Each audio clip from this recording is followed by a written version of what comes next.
myself drawing into yourself and away from everyone because nobody understands.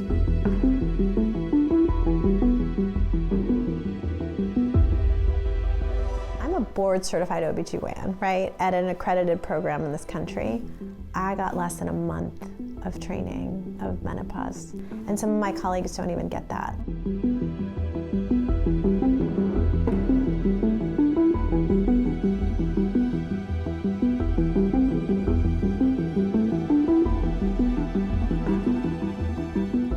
Looking at the 20th anniversary of the reporting of the Women's Health Initiative and taking stock of what has happened in those 20 years, very little. We go through puberty and everybody's happy and excited and you can't wait. And then you go through pregnancy and it's parties. You go through menopause and nobody wants to hear about it.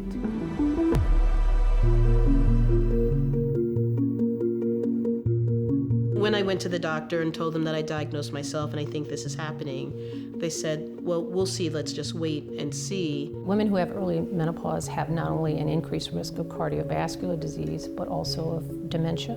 So if something is bothering you and someone says it's in your head, it's like, of course it is. Everything is in my head.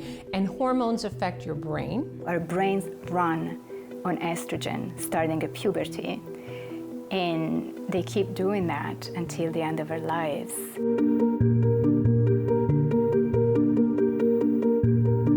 If you think about the impact of growing up in a racist society on your body, the trauma, it makes sense to me, like as you get older, that trauma impacts your hormones.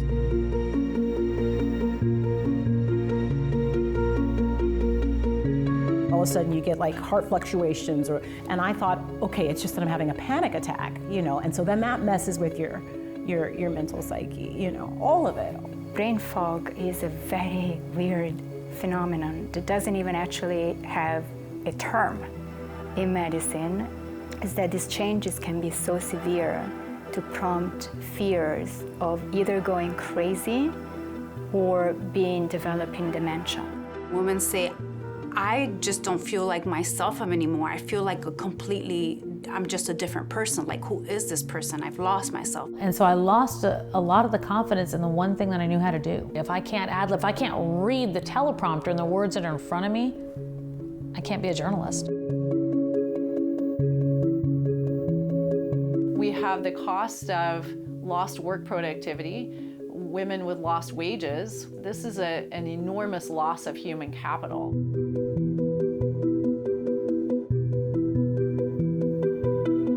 A lot of that was breast cancer. A lot of that is pregnancy-related conditions. How much of that really is dedicated to women over the age of 40?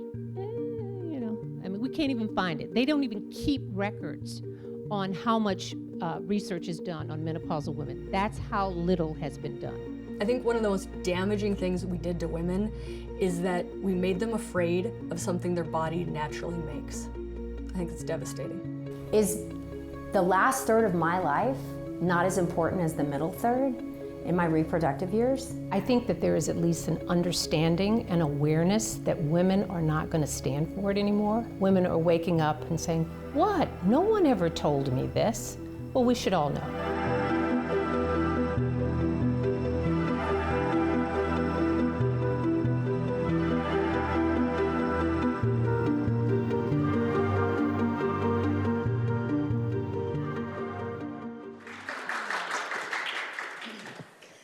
The M factor, shredding the silence. I love that. Shredding it. This seems long overdue. I've watched the film. It's amazing. I'm a woman. I've been surrounded by women my whole life, and I learned so much from watching your film that I had never heard before. Wait, I did too. I know, I can't wait to talk about that. So what inspired you and your fellow producers to make this film, and why is now the time to start shredding the silence on menopause? Sure. So it came really out of all of us, our stories, right? We are all in our 50s, and each one of us had a different journey. One, Tamsin, who's the journalist, that couldn't read the teleprompter. One day she's doing the news live and she just zones out. For me, the other one, she was a senior producer at the Today Show and just could not keep up anymore with the day in, day out job of producing. For me, it was just getting very severe hot flashes. I was getting hot flashes every hour and through the night. And it just sort of led me down a path. I've been in the entertainment business for about 30 years now. And I personally deal with my health from a natural perspective. I feel as humans that we've lived in this planet for a very long time without the last sort of 75 years of drug intervention. And so I work with my doctor and we created a line of teas that help with a lot of the menopausal journey, from hot flashes and night sweats to brain fog and anxiety. And then putting that into the marketplace had me talking to all kinds of women and found they were very much like me. Lack of information, you go to your doctor, you're saying you're too young or really don't know how to really begin a management treatment for you. And so I started putting together these events where I brought doctors who did know how to do that together to front face with women and give them information directly. And then all the physicians, I would ask them, like, in order for you to do this, you have to stay almost all day. The women don't get on a stage and run out the back door. They really need to talk to you. They need to tell you what's really happening because they've been telling people for a long time and it hasn't been working out in terms of getting solutions.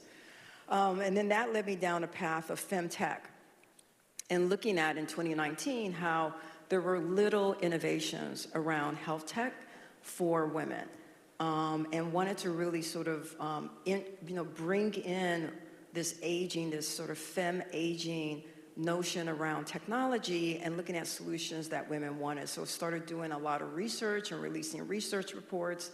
I started doing pitch competitions. I partnered with one of the largest angel investment networks in the world to lift up the innovators, to merge the innovators with healthcare clinicians so they're actually creating technology that women actually want. And then educating investors about what's viable in the marketplace, right? And then being in entertainment, I had to do a film. So it's funny, 4 years ago, I kind of went out in the market, and I've been in the entertainment business for a long time. This is my 13th documentary, so I'm not new to the block. So I went to, all those streamers you're familiar with, and they were like, Denise, get out of here. What else do you have? Others would say, who's going to look at that? And I'm like, half the population. Like, this is going to happen to every woman. Exactly. And so it was really, really tough. I mean, it was tough to get the financial support for the film. It wasn't tough sort of finding the stories and telling it. It was almost tough in that we had too many stories and too many doctors who wanted to help. Yeah. So what has sort of risen up the fever or the conversation? I really want to say it's been women. It's been Gen X women who have arrived and said, what the heck? What? Like, why didn't someone tell me? My doctor doesn't know, my mother didn't tell me, my grandmother didn't tell my grandmother, my great-grandmother didn't. I mean, like, nobody's passing anything down. This is crazy. And they started to get on social media, creating these environments where they were talking with each other and trying to share solutions. And then I really would say the New York Times did one of the first stories that was pretty comprehensive. And from that point, because what happened, a New York Times writer, a woman, became menopausal and thought this is crazy that... When was this? You said the first time. 2 years ago. 2 years ago. The first time that Yep. it was a major story. Prior to 2 years ago, you can count on this hand how many articles on a national level would appear anywhere about menopause. And then New York Times started doing a series of articles talking about sort of it being a gold rush because all these Gen Xers were creating product. And by the way, all of those products have been financed by women-led investment companies also. And then there was one about women of color and how women of color suffer longer and more severely with symptoms. Why is that? From indigenous women to black women. Then there was a story about how the doctors don't know anything, giving out misinformation or no information. So that just really started women going, hey, we can talk about it. Like they're talking about it, they're talking about it. So that's really kind of what has kind of evolved. And then in Europe, the UK has been, they were very much behind in this issue, just as we were, but then they came forward very, very fast. But they were forced to. They started having gaps in labor. And when they looked to see what is happening with our workforce, they found it was particular women between the ages of 45 to 55. And when they went to go talk to all of those women, they found pretty much what was common is that they were perimenopause.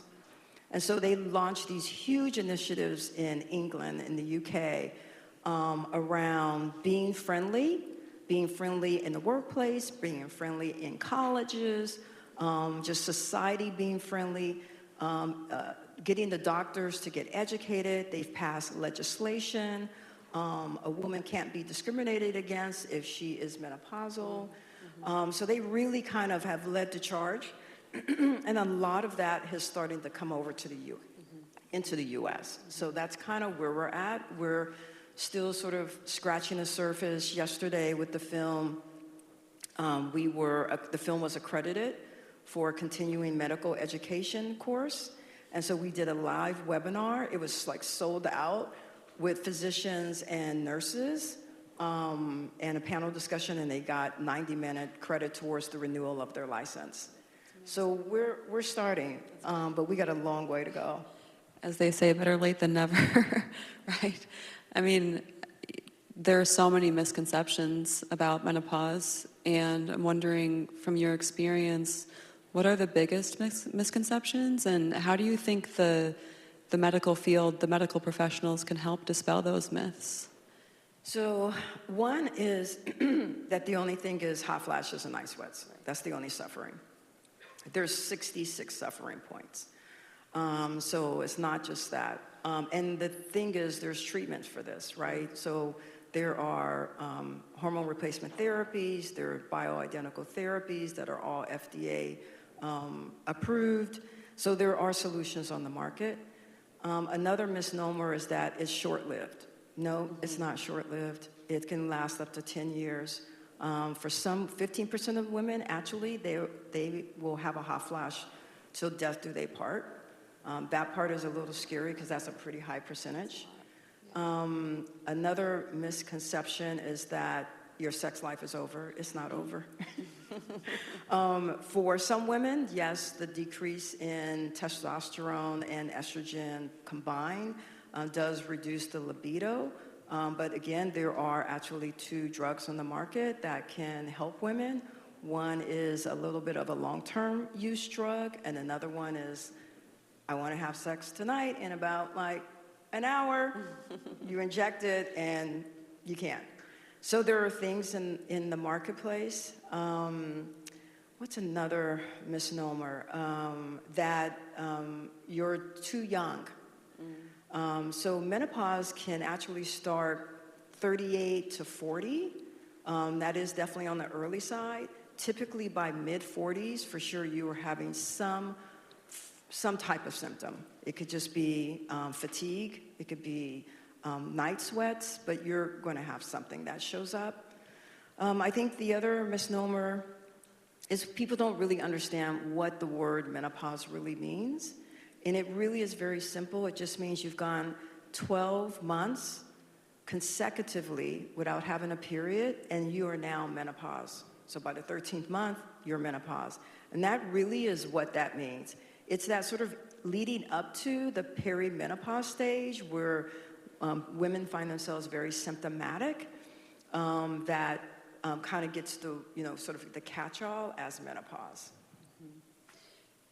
Something that struck me in the trailer and in the film was when this woman talks about how little research funding has gone into this, and that no one's even keeping track because there's so little. And I'm wondering, given how inadequate the training has been, which is of course connected to the lack of research, what reforms do you hope the M Factor will inspire within the medical field, whether it be research funding, clinical practice, medical school training?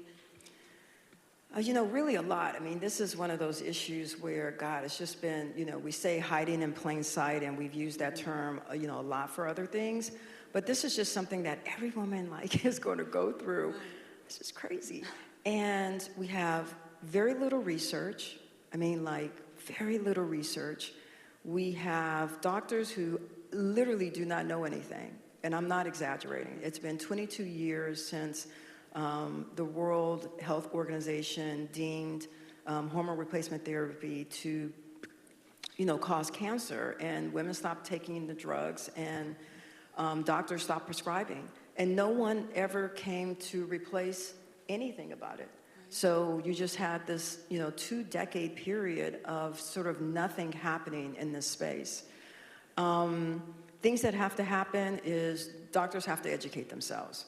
So we hope that they, you know, go and seek the education themselves, or there's going to be legislation that is going to force them to take a continuing medical education course.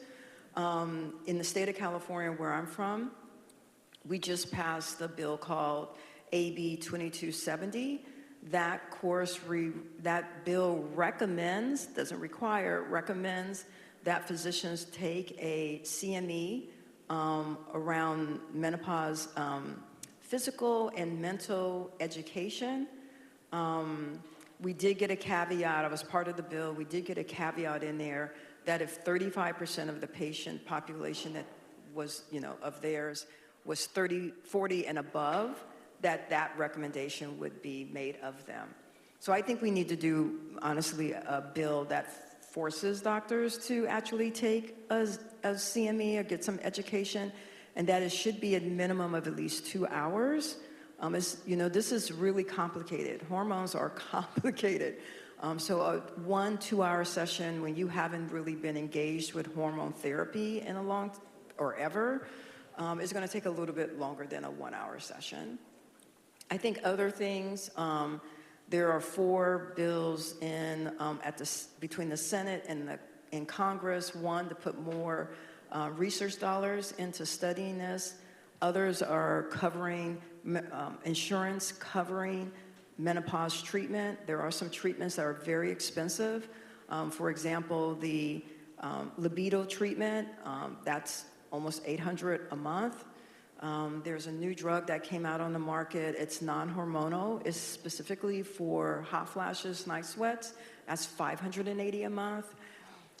So, you know, we need some legislation to cover the costs, especially for lower income women, to cover the cost of these medications. And even if you have money, I mean, like, I don't want to spend $580 a month for drug treatment. What else? So one of the reasons the lack of research is that the NIH just last year got a menopause code. So you wonder why it hasn't been studied? There's no code to study it. There's also the ICD codes, that if you're a physician and I show up and say I show up perimenopausal, there should be a code that they are forced to check to say I'm perimenopausal.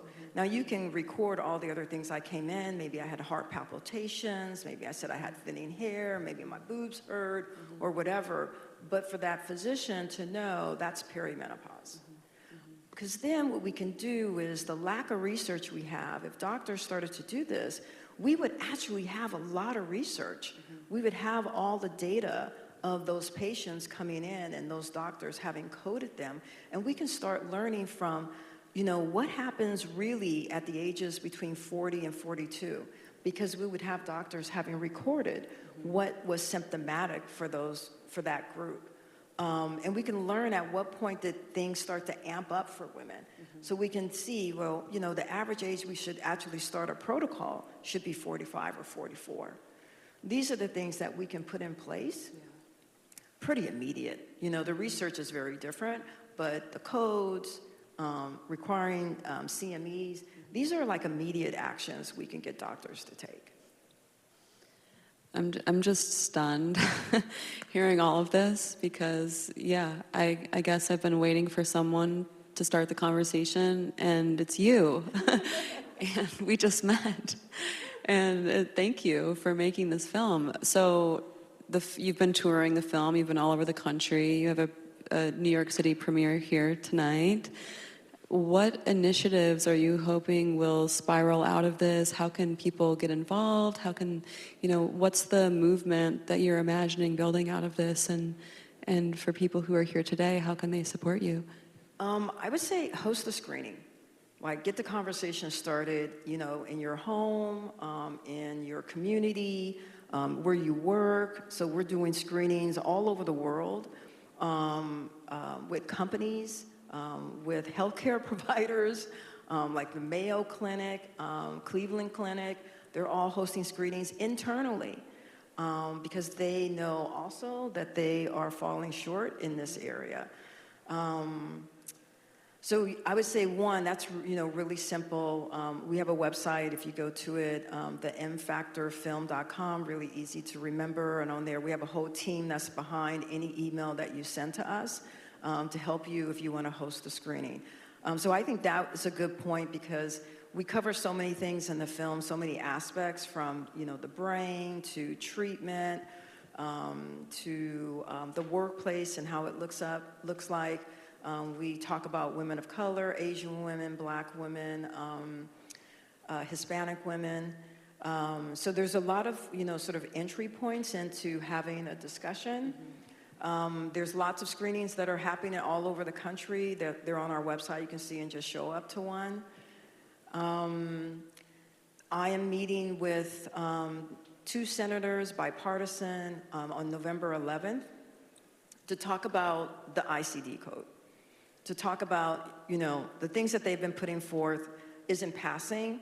Let's do something we can get past, right? Let's do something that really doesn't cost money, because any of you know, if you've ever worked in legislation and trying to pass something, if it has a dollar sign to execution, that is really the death of a bill, honestly.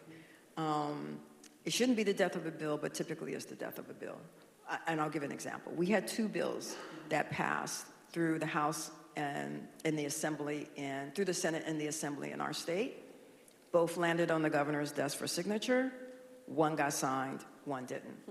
The one that didn't get signed cost money. It was the one to cover insurance. So in our state, Medicaid is called Medi-Cal. It would have required Medi-Cal to pay for whatever the cost is for treatment. That's a cost in our state, and we have a budget crisis. So those are the things where you can get it passed somewhere, and then it can land to the ultimate decision maker, and then it doesn't happen. So looking at across the states where we all are, how can we pass bills that can help? So get a CME bill passed, right? I would have liked the bill to require the doctors, but get one that recommends the doctors, because you can always come back with another bill to require them. You attach it onto the current existing bill. So those are things I think we all can do in our states. Yeah. And then I just simply would say, support the women. Yeah. Let women talk about this in the household. Women don't feel like they can actually have conversations. You see what's happening to them. I talk to a lot of men who, like, I'm the menopause woman when I go to the gym. I walk in the gym and a guy will come over, Denise, I think I've been hearing you talk about this menopause stuff. I think my wife is going through it. Can you give me some tips? What do I need to do? Men love their wives. They love their partners, and they want to help. They really do. And they want to figure this out. They want to be supportive. So I think we just have to open up this conversation and just, like, this genie is out, and it's not going back in. And the healthcare system is really where it begins. Yeah, that's right. And films like yours. So I would encourage everyone here to just spread the word and help shred the silence. And we can do that now, too, by opening this up to the audience for Q&A. Does anyone have any questions for Denise about the M Factor? or menopause, now that you're a menopause expert? Hi, thank you so much for making this film. I work at New York Presbyterian, so I actually work with Dr. Lisa Mosconi. She's fantastic. So one of the things we hear, at first I'm the head of development, so what is encouraging is that there are a lot of Gen X women who have, their own financial means, who when they're coming to the hospital now for ideas around what they can support, it is in women's health, and that is a complete change. That was just not an area that anyone was looking to fund as a donor or otherwise. So I see that, and that's very positive. But one of the things they were saying is that you're a trained OBGYN, the training on menopause is so little. And then you have primary care doctors who are also really not trained in menopause. So how do you think about that void, right? Because say you're someone who's had children, like me, you start to use your OBGYN almost like your primary care. Then you're through that portion, and you don't really know where to go. Did you hear that from a lot of people, and what do you think the best way to tackle that is in terms of health providers? Yeah, we hear that all the time, that your OBGYN becomes your everything. You really trust her because, or him, because it's the intimate part of your body. And if they delivered your children, you even have more of a connection and you have such high trust. But a lot of times when they get to this point, they don't have information. They study to deliver babies. They didn't study the late life stage of a woman. And so a lot of times women find they still will continue to go to their OB who does not have any solutions for them. So that's also tough. The medical school part is it's extremely tough. There's just so much new information that we're learning, so much new coming into the academic system. Where do you cut is what program directors ask me when I go and say, I sit on the admissions committee for a medical school. So when I say look, we need to expand this conversation. This is 45 minutes or it's a 2-day session. A woman's going to be in menopause for the rest of her life. You have to understand the impact that hormonal change has as she ages, right? And they're like, well, Denise, what should I give up? And it's a good question. They shouldn't give up anything. Maybe we have to extend it. Maybe that's what the answer is. So medical schools, I think, is really tough. I think at least we should begin with OBGYNs. And at least saying we need to extend their training, right? At least start there. Having the film be a part of the CME continuing medical education program is a huge step, it seems, towards helping educate physicians. Anyone else have a question for Denise?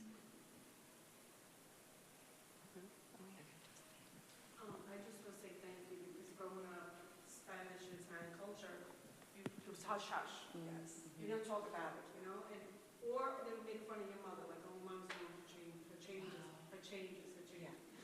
They put her whole, everything around her change. And I was with that. Right. When I was a teenager, mom was going for changes. So thank you. Oh, sorry, we're just filming. Thank you so much for, bringing this to light. And the only thing I heard before the past summer is I was reading People magazine, which I love, and Oprah had a whole article, and her and some other celebrities, and I was like, wow. I learned so much from that little article. Yeah. So thank you so much for this. I really appreciate it. You're welcome. Yeah, Oprah brought her friends into the conversation. I mean, she waited until she was 70, but, it's better than never. It would have been great if she had a conversation. It says a lot about where we were when she was going through menopause in her 50s, and Oprah talked about everything, right? Everything. But she never talked about menopause because Oprah had transcended age. And if she was to have a conversation about menopause, it suddenly, at that time, would open up in us looking at her from an age perspective. So I think that, where we are is that we have to continue these conversations. There's so many different nuances, around this. We also talk about oral care and menopause. That's never talked about. That came about because one day I was in my hygienist's office, and she was like, you know, Denise, you're perimenopause now, and you're getting more bacteria. Haven't you noticed?